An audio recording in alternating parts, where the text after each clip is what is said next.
Raphaël Biojou, bonjour. Bonjour. Nous allons parler d'It's Learning.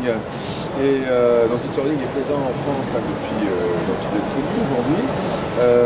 On observe en France une accélération des besoins en outils liés à la pédagogie. Est-ce que vous notez la même chose que ce que je note moi? Alors on l'a noté depuis le début du salon, ça a été dit et redit par le ministère que les outils pédagogiques avaient de plus en plus leur place et nous, depuis le début de ce salon éducatif, énormément de gens s'intéressent de plus en plus à la pédagogie. Oui, alors en fait c'est vrai que le contexte des ENT avant c'était assez administratif, on voit que les pratiques pédagogiques évoluent. On note aussi d'autres phénomènes type mobilité qui interviennent en usage de classe. On a travaillé depuis plus de 3 ans maintenant à mettre en place du responsive web design parce qu'on avait déjà commencé à noter la montée en puissance des tablettes et des smartphones. Aujourd'hui, c'était d'ailleurs confirmé par les chiffres des études ministérielles, plus de 50% des jeunes utilisent tablette ou smartphone.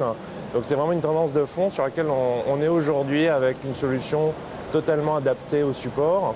Et on a même travaillé sur des apps pour simplifier les alertes, les informations immédiatement sur son smartphone. C'est quelque chose de très présent aujourd'hui sur le marché. Alors en dehors de ces apps qui sont liées à la mobilité, vous avez intégré d'autres types d'outils dans vos solutions?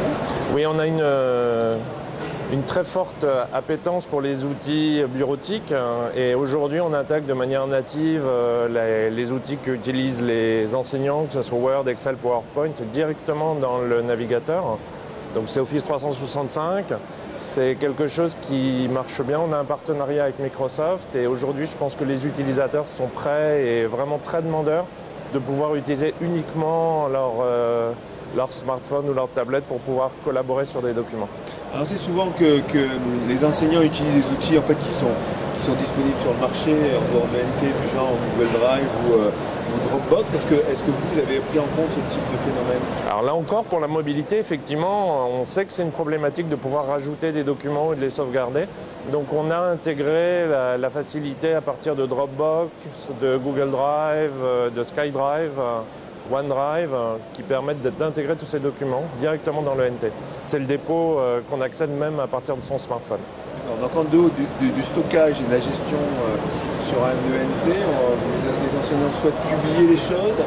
Vous avez un environnement qui est adapté à ce genre de choses? Alors, dès le début, en fait, on a permis la création d'activités, donc de documents bien sûr, mais aussi des exercices, des évaluations, des parcours.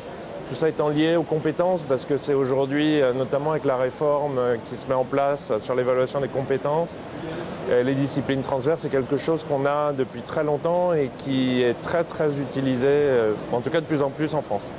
Donc, côté collaboratif ou échange, vous proposez quoi comme solution? Pour tout ce qui est collaboratif et échange, c'est la création de documents, mais on a aussi des outils totalement liés à la communication, que ce soit de la visioconférence, que ce soit du chat. Donc c'est des logiques aussi transdisciplinaires, donc des espaces collaboratifs où même un élève va pouvoir travailler avec ses autres... par exemple pour un TPE ou un travail collaboratif, il va pouvoir créer son espace et collaborer. Donc vous êtes prêt en fait à future réforme transdisciplinaire? L'outil est là. L'outil est prêt pour ça, ouais. Merci.